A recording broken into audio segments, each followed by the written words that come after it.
Vietnam పర్యటనకు వెళ్ళినటువంటి పర్యాటకుల్లో కొంతమందికి విషాదం చోటు చేసుకుంది. అలాగే మరికొంతమంది క్షేమంగా బయటికి రావడం జరిగింది. వియత్నాం పర్యటనకు వెళ్ళినటువంటి డీలర్లు మనతో కొంతమంది ఉన్నారు. వాళ్ళని నేరుగా వియత్నాం నుంచి అక్కడ ఉన్న పరిస్థితి ఏంటి అనేది అడిగే ప్రయత్నం చేద్దాం. సార్ నమస్తే అండి. ముఖ్యంగా ఈరోజు వియత్నాంలో మీరు ఏ టైం నుంచి ఏదైతే సముద్రంలో రైడ్కి వెళ్ళారు, ఈ ప్రమాదం జరిగింది కదా, అక్కడ పరిస్థితులు ఏ విధంగా ఉన్నాయి?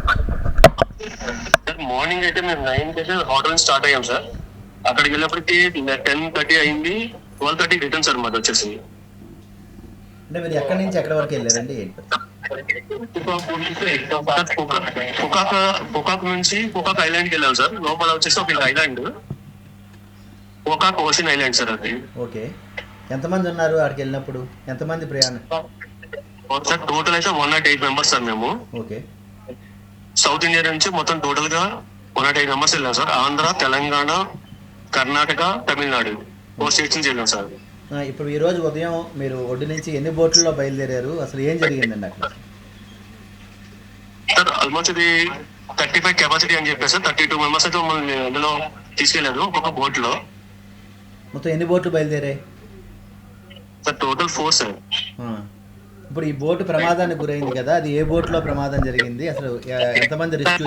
ఇది రిటర్న్ లో వచ్చి 12:30 మేము స్టార్ట్ అవుతున్నాం సార్. ఇది ఫస్ట్ బోట్ మేము చూస్తుండగానే ఫస్ట్ బోట్ లో ఇది జరిగింది సార్. అది సార్ అదే వాటర్ అలలు అయితే ఎక్కువ ఉన్నాయి, అలానే విండ్ కూడా ఎక్కువ ఉంది. కొంచెం డ్రైవర్ నిర్లక్ష్యం కూడా ఉంది సార్ అందులో. దట్ ఏంటంటే సార్ కొంచెం వాటర్ ఫ్లో ఎక్కువ ఉన్నప్పుడు అందరూ ఒక వైపుకి వచ్చేసారు సార్. దాని వల్ల ఇది జరిగింది అంటున్నారు. అంటే స్పీడ్ బోట్ బోల్తా పడిందా? అసలు ఏం జరిగింది అక్కడ? అంతే సార్, బోల్తా పడింది సార్ అది. ఆ టైంలో ఆ బోట్ లో ఎంతమంది ఉన్నారండి? Total 32 members sir. Boat staff తో కాకుండా?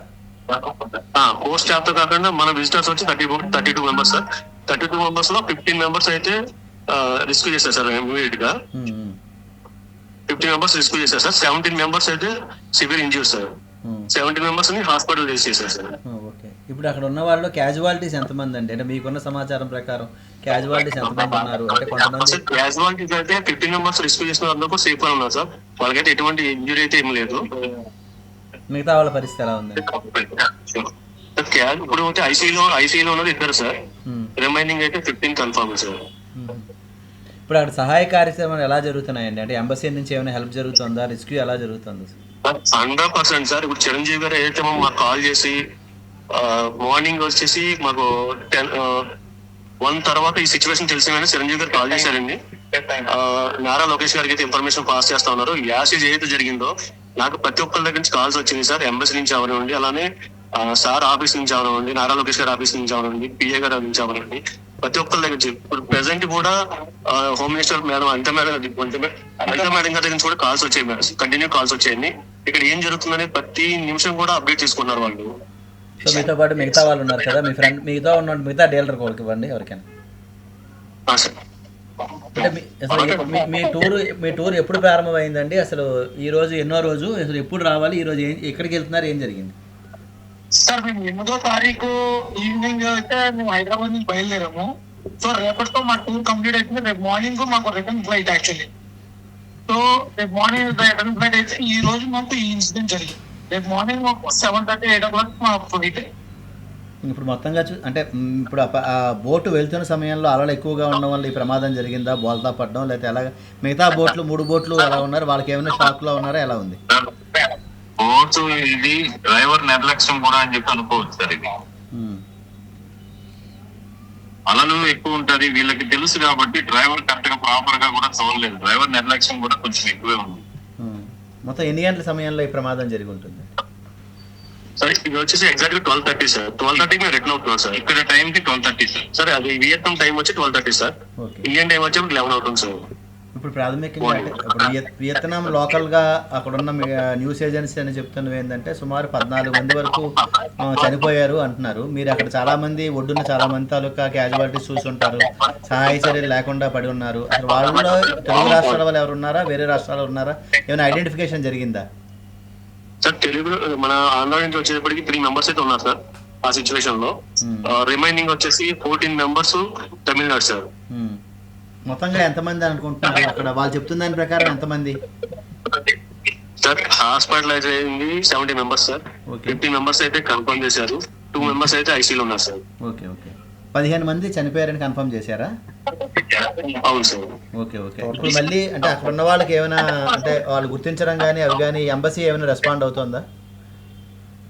సార్ ఇప్పుడు వరకు అయితే రెస్పాండ్ అయితే అవుతున్నారు సార్. అంటే మేమైతే ఐడెంటిఫై చేసాము. హాస్పిటల్లో వెళ్ళిన తర్వాత సిచ్యువేషన్ మాకు ఇంకా ఏం తెలియలేదు సార్. ఎందుకంటే ఇప్పుడు మేము ఐలాండ్ లో ఉన్నాం సార్. జస్ట్ ఇప్పుడే మేము స్టార్ట్ అయ్యాము. ఓకే ఓకే ఇప్పుడు మిగతా నేను మార్నింగ్ నుంచి హాస్పిటల్లోనే ఉన్నాను సార్. ఓకే నేను మార్నింగ్ నుంచి హాస్పిటల్లోనే ఉన్నాను. అక్కడ మాక్సిమం రెస్పాండ్ అవుతున్నారు సార్. కానీ డాక్టర్స్ అప్పటికప్పుడు వచ్చారు. మేము వెళ్ళేటప్పటికే బాడీలు దారిలోనే వాళ్ళు చనిపోయారు. ఓకే కాబట్టి అక్కడ తీసుకుని వెళ్ళిన తర్వాత కూడా ఇంకా ఏం లేదు, నో మోర్ ఉన్నారు. కానీ వాళ్ళని అక్కడ సైడ్ గా పెట్టేశారు. అంటే ఎంబసీ వాళ్ళు, నేవీ టీము అంతా వస్తున్నారు. ఫోటోస్, వీడియోస్ అన్ని తీసుకుంటున్నారు. నేమ్స్ అడిగారు వాళ్ళందరివి. మాకు తెలియకపోయినా కొందరిని కనుక్కునేసి డీటెయిల్ గా ఇచ్చాము అందరి పేర్లు. సో దాన్ని బట్టి ఇంకా ఇప్పుడు ఐడెంటిఫై చేశారండి? అంటే మన ఏపీ, తెలంగాణ కాకుండా ఇతర రాష్ట్రాల వాళ్ళు కూడా ఉన్నారా? ఐడెంటిఫికేషన్ జరిగిందా? అవును సార్, టోటల్ అయితే ఐడెంటిఫై చేసాం సార్ మేము. మొత్తం 15 మందిని. అవును సార్. ఇప్పుడు అక్కడ ఉన్న వాళ్ళు ఇంకా ఎలాంటి సహాయం కావాలనుకుంటున్నారండి వెళ్ళిన టూరిస్టులు? సార్ యాక్చువల్గా ఇక్కడ ఇంత ప్రాణ నష్టం జరగబోదును. జరిగింది ఏంటంటే అక్కడ రెస్క్యూ చేసేయడానికి రెస్క్యూ టీం ఉంది, కానీ రెస్క్యూ చేసిన వాళ్ళని ఫస్ట్ ఎయిడ్ చేయడానికి అక్కడ మెడికల్ హెల్ప్ లైన్ అయితే ఏమి లేదు. మెడికల్ ఎవరు లేరు. మేము వాళ్ళకి ఫస్ట్ ఎయిడ్ చేసాం. మా వాళ్ళకి మేము ఫస్ట్ ఎయిడ్ చేసి 1 or 2 పీపుల్స్ మేము సేవ్ చేయగలుగుతాం. ఒక ఎవరైతే కిషోర్ గారు ఉన్నారో ఆయన్ని మేము ఫస్ట్ ఎయిడ్ చేసి కష్టపడడం వల్ల ఆయన మేము కొంచెం ఇప్పుడు ఎమర్జెన్సీలో ఉంచగలిగాం. రిమైనింగ్ వాళ్ళకి మేము ఏమి చేయలేము, సిపిఆర్ చేయలేకపోయాం. సిపిఆర్ చేయడానికి ఇక్కడ టీం లేరు, వీళ్ళ దగ్గర మెడిసిన్ లేదు, వీళ్ళ దగ్గర ఆక్సిజన్ కరెక్ట్ గా లేదు. ఇప్పుడు మేము ఒక ఎక్కడో ఐస్లాండ్ లో ఉన్నాం. అట్లీస్ట్ ఆ ఐస్లాండ్ కి ఒక emergency ambulance service, air ambulance ఇలాంటివి ఏమీ లేవు. సో దాని వల్ల ఈ ప్రాణ నష్టం అయితే ఎక్కువ జరిగింది. లేదంటే చాలా తక్కువ ప్రాణ నష్టం జరిగేది. బట్ ఇక్కడ కారణం ఏంటంటే మెడికల్ అసిస్టెన్సీ అనేది వాళ్ళ దగ్గర లేదు. లేకపోవడం వల్ల ఇక్కడ చాలా ప్రాబ్లం అయింది. ఇంకొకటి ఏంటంటే అక్కడ ఎవరు కూడా డ్యూటీలో ఏ ఒక్క డాక్టర్ అనేది లేరు. వచ్చారు. ఇప్పుడు లాస్ట్ లో అంతా సిచ్యువేషన్ అంతా అయిపోయిన తర్వాత డాక్టర్ వచ్చారు. సో అప్పటికి మొత్తం సిచ్యువేషన్ అంతా అయిపోయింది. మెయిన్ ఏంటంటే మెడికల్ అసిస్టెన్సీ లేకపోవడం వల్ల ఈ ప్రాబ్లం ఎక్కువ జరిగింది. సో ఇప్పుడు ఉన్న వాళ్ళు అందరూ కలిపి సేఫ్ గా రూములకు తీసుకెళ్లారండి, లేకపోతే అయిపోయిన తర్వాత ఇంకా? సార్ ఎవరు మీరు వీడియోలో చూసి ఉంటారు సార్. ఎవరైతే అక్కడ ఉన్నారో ప్రతి ఒక్కరిని కూడా మేము అంటే వచ్చిన టీం ఏదైతే ఉందో వాళ్ళే లిఫ్ట్ చేసుకుని మేమే తీసుకొచ్చి కట్టెన్ గుడిగా పెట్టి వాళ్ళకి సిపిఆర్ చేయడం కానీ మేము చేసుకున్నాం సార్. అక్కడ ఉన్న వాళ్ళైతే మాకు ఎటువంటి సర్వీస్ ఇవ్వలేదు సార్. ఫస్ట్ ఎయిడ్ కానీ ఆక్సిజన్ కానీ ఎటువంటి ప్రొవైడ్ చేయలేదు సార్ మాకు. అంటే వాళ్ళు కూడా ప్యానిక్ అయ్యారో లేకపోతే ఏంటో మాకు తెలియదు సార్. ఎవరైతే పూర్తిగా రెస్పాండ్ అవ్వలేకపోయారు. మా టీం మేము కాపాడుకోవడానికి మేము చేయాల్సిందే మొత్తం చేస్తాం సార్ మేము. ఓకే థ్యాంక్ యూ అండి. సార్ మీరు వీడియోలో కూడా చూసారు సార్. అక్కడ లోకల్ పీపుల్ ఎవరు హెల్ప్ చేయలేదు. మేమే మా ఎవరైతే ఉన్నారో వాళ్ళ పేషెంట్ మొత్తం కూడా మా చేతుల మీద మేము లిఫ్ట్ చేసి పెట్టాల్సి వచ్చింది సార్. ఓకే అండి. రెస్క్యూ టీం అయితే ఉంది. రెస్క్యూ టీం అయితే బాగా రెస్క్యూ చేశారు. ఓకే, దానికి యాక్సెప్ట్ చేస్తాము. బట్ రెస్క్యూ చేసిన వాళ్ళని ఫస్ట్ ఎయిడ్ చేయడానికి, సిపిఆర్ చేయడానికి అక్కడ ఎవ్వరు వెల్ ట్రైనర్ లేరు. సో మాకు తెలిసినంత వరకు మేమే కొంచెం ఏదో చేసాము. చేసినంత వరకు కొంచెం సేఫ్ లో ఉన్నారు. రిమైనింగ్ వాళ్ళు ఏమీ చేయలేకపోయారు. ఓకే అండి, థ్యాంక్ యూ. ఇది ఎవరైతే వియత్నాంకి సంబంధించినటువంటి యాత్రకు వెళ్ళారో వాళ్ళల్లో సరైనటువంటి సహాయక చర్యలు అందలేదు. రెస్క్యూ వరకు చేసినప్పటికీ కూడా వెంటనే అందులో ఎవరైతే కొంత అపస్మారక స్థితిలో ఉన్న వాళ్ళకి సిపిఆర్ సరిగా చేసినట్లయితే ఇంత క్యాజువాలిటీ ఉండేది కాదు అని చెప్పి అక్కడికి వెళ్ళినటువంటి పర్యాటకులు అభిప్రాయపడుతున్నారు. విజయవాడ నుంచి కెమెరామెన్ గోపితో శ్రీనివాస్ మోహన్, ఈటీవీ న్యూస్.